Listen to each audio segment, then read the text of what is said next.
Welcome to the Business Spotlight Series. My name is Scott Lawson, certified business coach with Action Coach of Coastal Bend in South Texas, and I'll be your host today. I'm very excited to have our special guest, Dave Esra, on our show. Dave is a founder, president, and CEO of BobiHealth AI. Today, we're going to talk to Dave about his business, his journey to business ownership, some challenges, some successes. We'll have him share what it's really like to own and operate a business as an entrepreneur. If you enjoy this podcast, be sure to like and subscribe so you get notifications when we publish new content. Well, Dave, welcome to the show. Hey, it's an honor to be here, Scott. Thanks for having me. Oh, you're quite welcome. Thank you for making the time to be on. It's an honor to have you on the show. I like to kind of kick things off by learning more about you. So I want to ask about your business, about BobiHealth. But I'd rather start with you just giving an introduction about Dave and maybe your journey, whatever that entails. Okay, sure. I'll do my best here. 22-year military veteran. Thank you for your I service. retired as Army officer. Kind of, I guess that background kind of sets the stage for what we're trying to do at BobiHealth, which is, we're looking for massive impact. I was able to do a lot of really good, impactful work while in the military, and as a first as an infantry officer, then as a special operations civil affairs officer, and really got hooked on just helping people lead better lives. Right. Right. So when I retired and started my civilian career, went to project management, which made a lot of sense. Started working for some, large Fortune 100, Fortune 20 companies doing project program management. Was pretty successful there, but honestly, Scott, I was just not happy, right? Mm-hmm. Where, where I was able to be part of an incredible team with a credible mission in the military. I went for, chasing dollars, right? I Which, see. Mm-hmm. it's fair, right? That's business. But I wanted more impact. And it was actually, while I was really considering this challenge, early in the COVID pandemic, I was recruited to help stand up a company that was to do the drug safety studies for the COVID vaccines on pregnancies. Oh. So yeah, I saw immediate, we're all locked down. Mm-hmm. Feeling helpless, and here I have an opportunity to actually like be part of something really globally meaningful, right? And Mm-hmm. helping uh, identify if these things are safe for the world's most, you know, underserved populations, right? I mean, pregnant, the most vulnerable populations, rather. Mm. And so I worked with that company for almost 3 years, took them to a successful exit. Um, and there I learned of just the huge opportunity, the huge gap in knowledge for women's health in general, but particularly in maternal health. I see. Wow. That's So a quite a background. yeah, yeah. It was actually still doing IT project management. We were getting into AI, right? AI was a big Okay. topic. Mm-hmm. Started for the programs I was running outside of that company, consulting gigs. We were deploying AI models, and in one company in particular, a large oil and gas company, we were able to generate $1.5 billion in just over 12 months with Wow. with predictive analytics. So I just see. the ability to crunch a lot of numbers, basically statistics on a massive scale, Mm-hmm. Mm-hmm. and able to predict, what products to make and where to sell them. Wow, I saw just the huge value there. Decided, hey, I've got to get ahead of this, to better serve my clients. Um, I've got to learn more. So I went to MIT for a post grad in AI. And when you say learn more, you're specifically thinking about AI. Yes, I see. Right. absolutely. Wonderful. AI and cloud computing, which is where Mhm. everybody's moving to. So at MIT, it was a project to solve a problem with AI. And um, to me, it was clear, right? Every day, hundreds of women die Oh. globally. 800 women every day from maternal related issues. Mm. 94% is avoidable. Wow. Yep. So I, you know, created essentially a business plan to end this avoidable epidemic, and that's how Bobby was born, and kind of the background of how an old infantry officer from the army came to lead a maternal health company. As you're describing that, I'm thinking of all of the companies that as much as we dislike COVID and what it did, and none of us want to go through that again, all of the companies I'm aware of that really, in one way or another, COVID was the impetus that I started mean, it for them. And it's amazing how many of the businesses that we work with have some beginning that had to do with COVID, and your story is no different. I don't want to put words in your mouth, but as you were describing the numbers and the vulnerabilities, in my mind, I almost want to double the numbers, because for each one of those mothers to be, there's a child, at least one child. I suppose in some cases more I than mean, one. right. And it's almost like the kind of impact you can have when you think about the lives saved. Yeah. It's almost a situation where you might even think of doubling those. But I mean, yeah. just the impact to to the individual family. I mean, this is Mm, enormous. If you can save the mom and the baby's sure. life, impact to our economy. The cost in the U.S. is over the avoidable cost is over $40 billion a year, Mm, right? So the opportunity there to improve care, improve health outcomes, and improve the bottom line. I mean, right. I know the bill payers are looking on how to cut costs now. Like the Hmm. federal Hmm. government's looking at how to cut costs, Yes. and this is a great way to do that, and everybody wins. Right, right. Yep.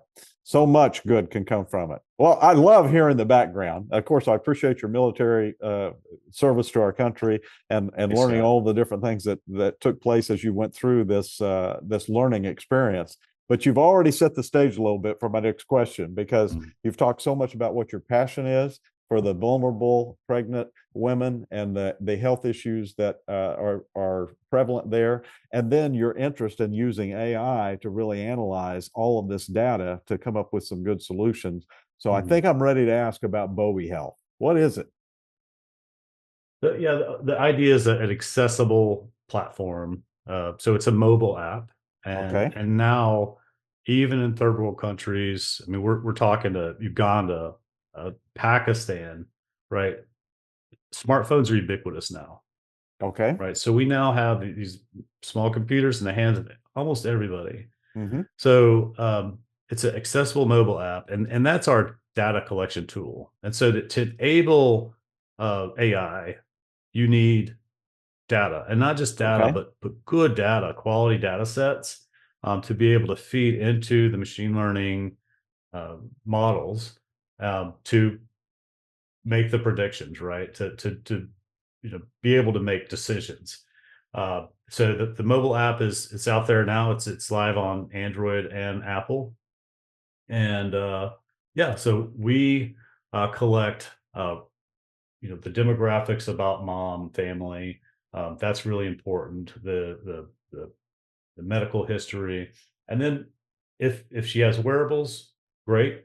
We integrate with those. We pull biometrics real time. If not, she's entering that manually, and we're collecting Oh, some symptoms, daily check-ins, and outcomes. So we're collecting this, and it gets to be a really huge data set across thousands, millions of individuals.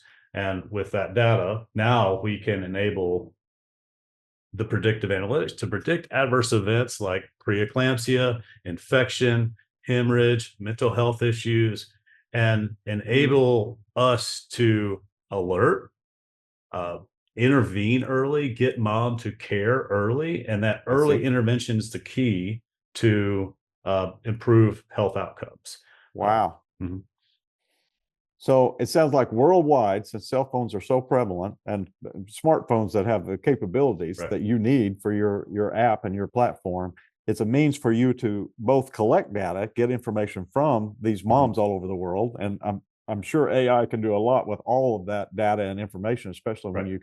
when you can plug it in. But she's actually getting a benefit right away, especially if there's something sensed or noticed.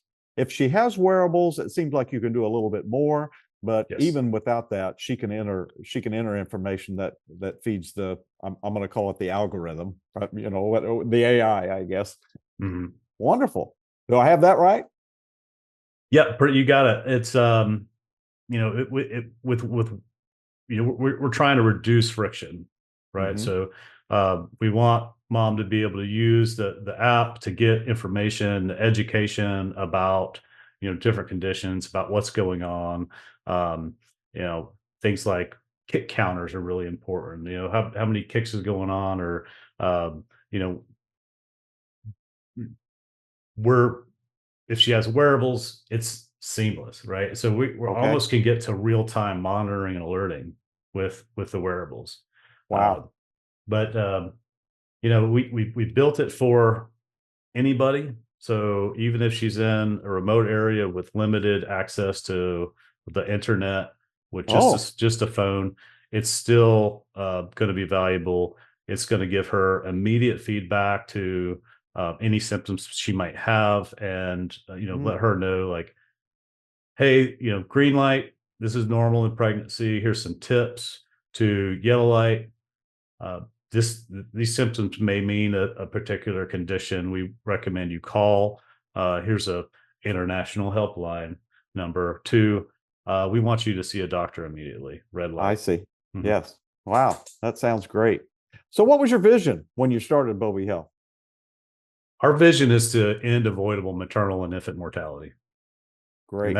this is our BHAG, right? Our audacious goal. Right. Um, yeah, that's what we're after. Yeah. This is this is a reachable goal. We have the Mm-hmm. technology now to solve for this. Yep. Yep. Why are we It, not? Right. So yes, that's our vision. And I can see our it. yeah. It may seem big and hairy and audacious, but frankly, when you say it's reachable, when you think about the technology of the day, Mhm. it really doesn't seem like it's that extreme to expect this to come to be. That's great. Yes, sir.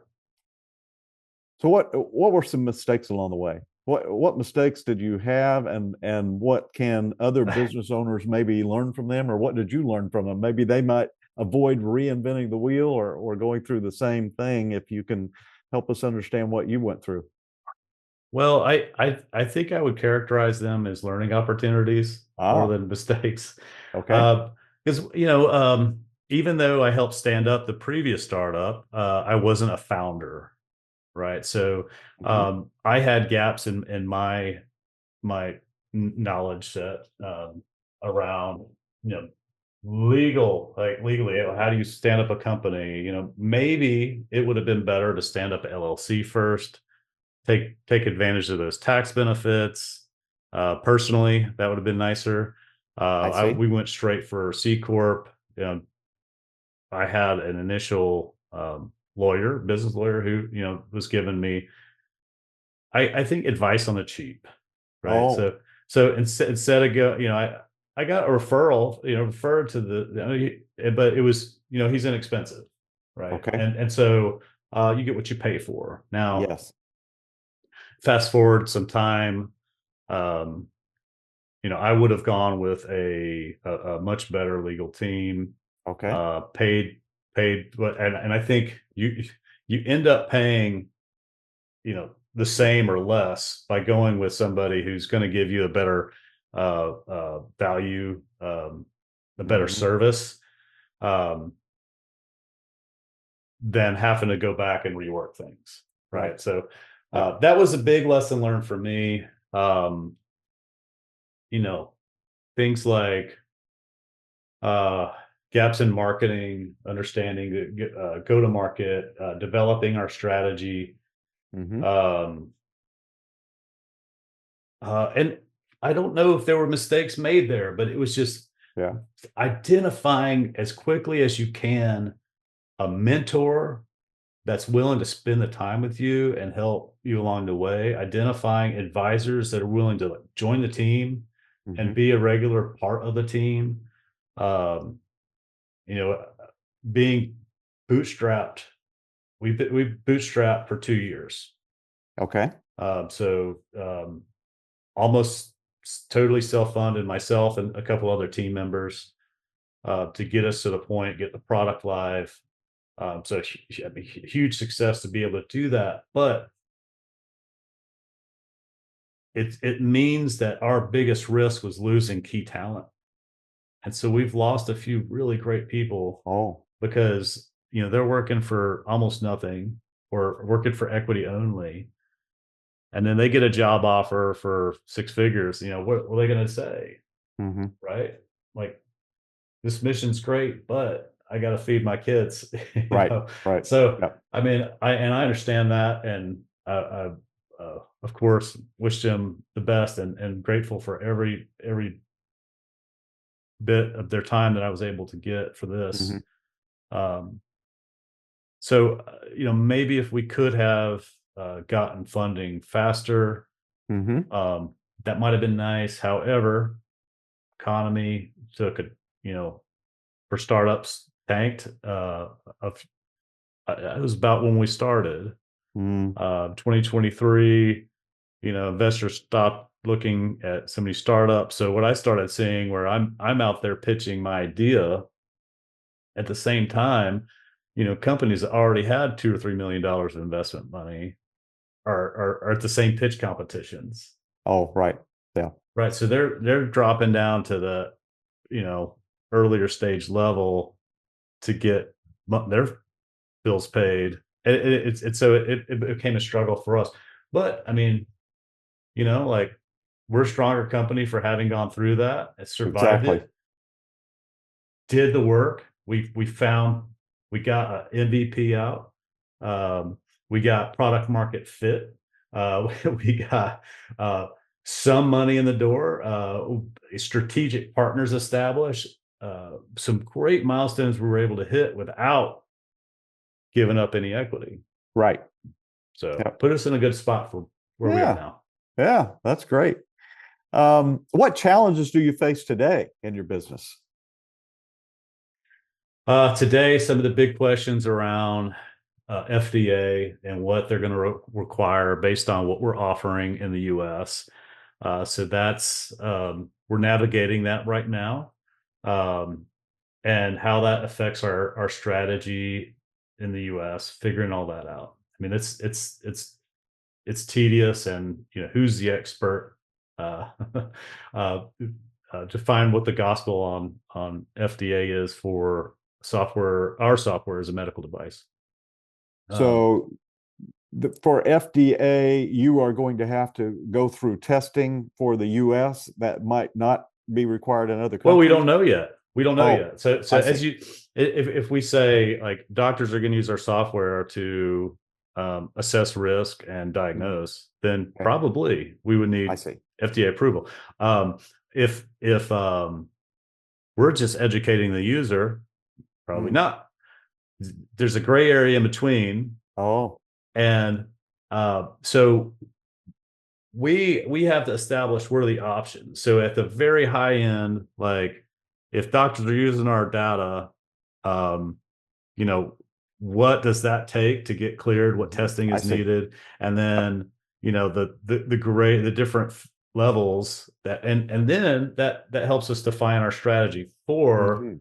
the value-based care market, the Medicaid bill payers. Um, we have other directions we can go, and things we're exploring, like working with retail organizations, Mm. to get our app out there. So that's pretty exciting front, where we think that that'll be able to generate not just a lot of value for us, like the companies, the retailers, customers who are pregnant, but huge value for the retailer, who can also get products in front of targeted customers, right? by Mhm. Mhm. by location, by gestational stage. Um, we're also talking with organizations in Uganda, Pakistan, India, for deploying our applications there. and these are all be different sorts of models, from a full white labeling to offer it to a clinic system, to offer it to their patients, to integrations with Mm. their health record systems, their clinical workflows. So like there's various levels, and just these are the challenges that we're working through right now, which I is see.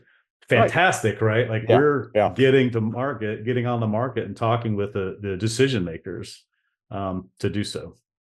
That's great. Yeah. Yeah, I can see there's some complexity here, but once you get the questions answered and you're prepared, you'll be able to move forward in the direction that you choose, knowing all Right. of the pros and cons of each of those. Yeah, that's wonderful. I've asked you to look to the past a little bit, Dave, and I've asked you to look at the present. Now let's look to the future.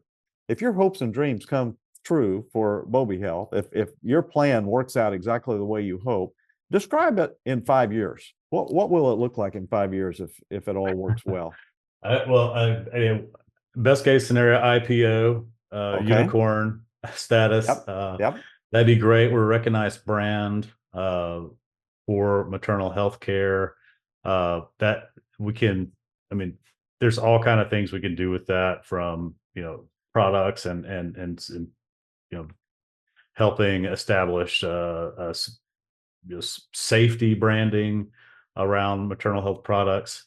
Um, there's also like the, the monitoring alerting. So what our application does, the technology can be plug and play really for any human condition, just about any Oh, human. right.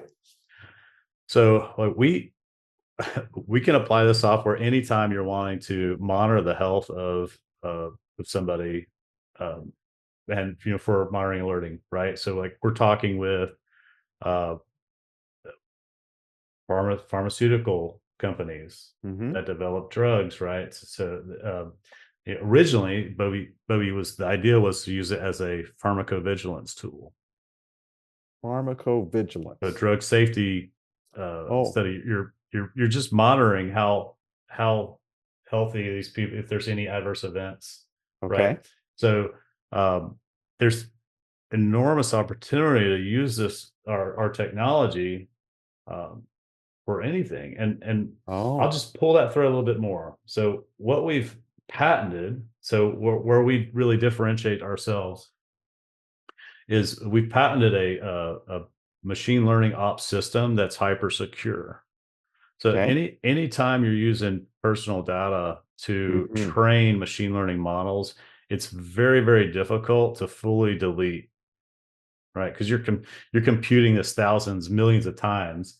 It's difficult to fully delete data. So you may have most anytime that your data was used to in predictive analytics, your data is kind of vulnerable, right?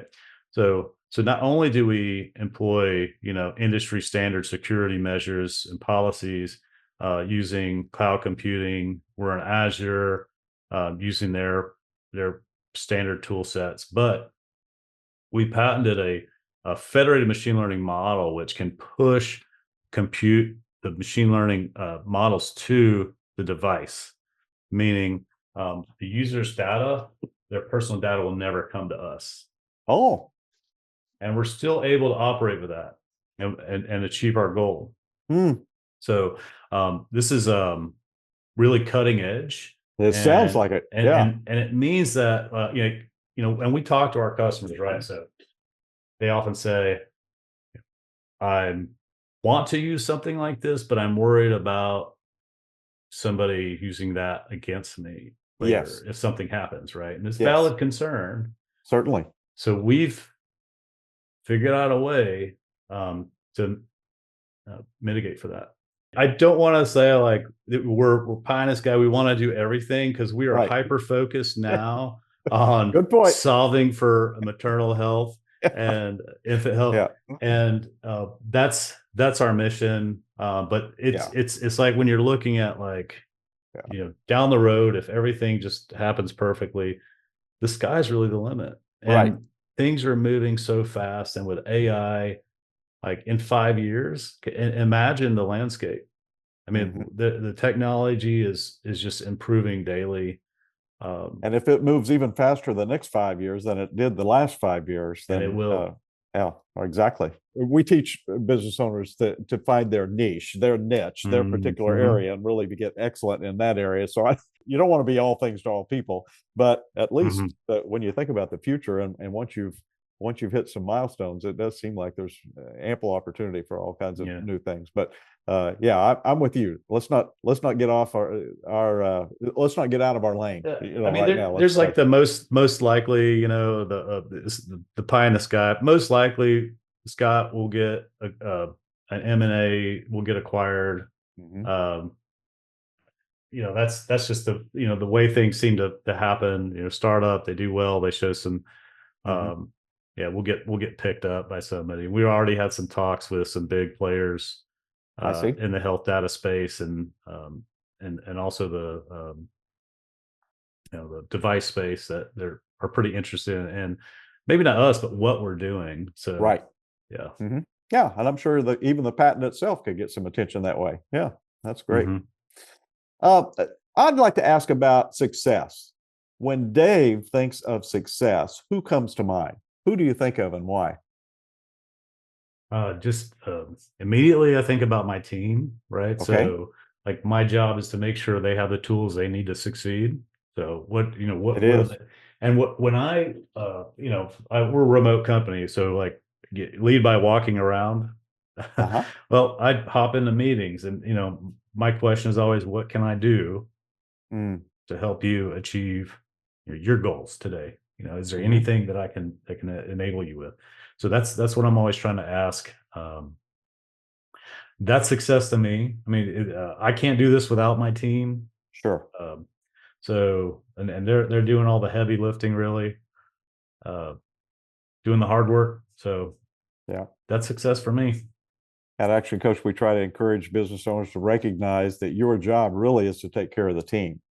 The team takes care of the clients or the customers. The clients or customers take care of the business. The business takes care of the business owner. But Yep. your So focus is so important to be on the team. How can we right. make them successful? And that's where it So all begins. yeah, I try to set. Here's our mission. All right, we're all shared across the entire organization. What direction we're going to? What's the end state? And if something happens to me, they still know what they got to achieve, Great. right? So they're Yep. able to continue forward. I can, if I have to travel for 2 weeks to overseas, Mhm. I'm MIA. They can still move forward without me. Right. Yeah, that's so important too, and that's missed by a lot of business owners. Sometimes business owners recognize the success of their business, but they don't recognize that it is fully dependent upon that one individual.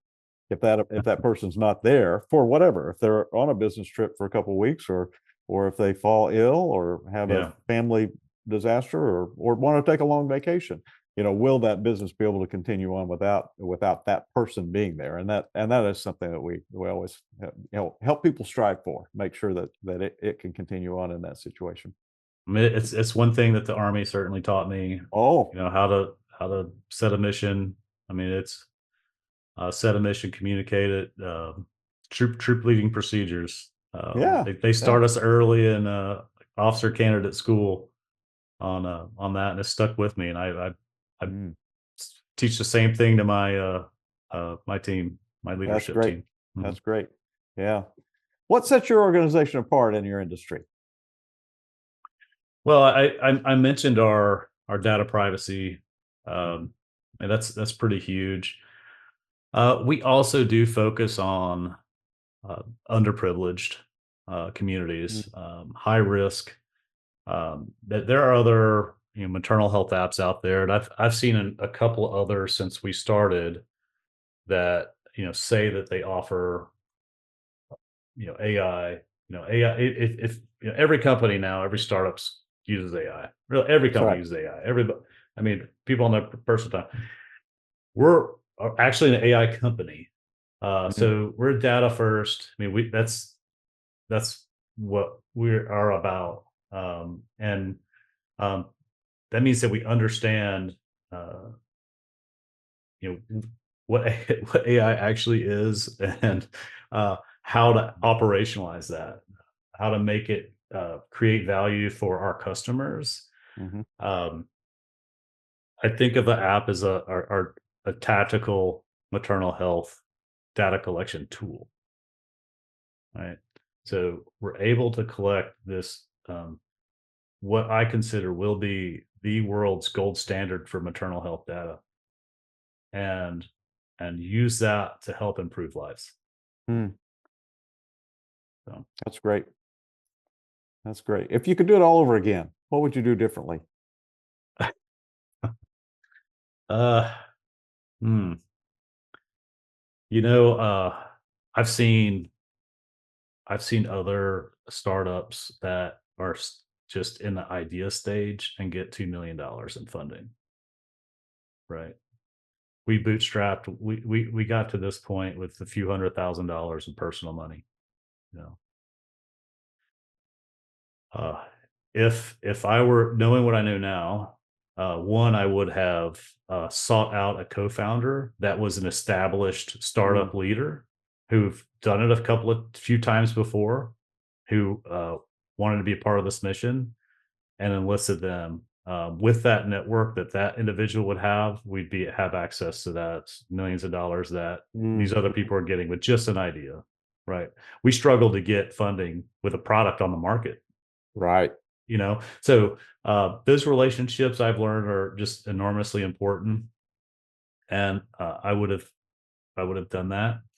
I would have also, there's a ton of startup programs out there.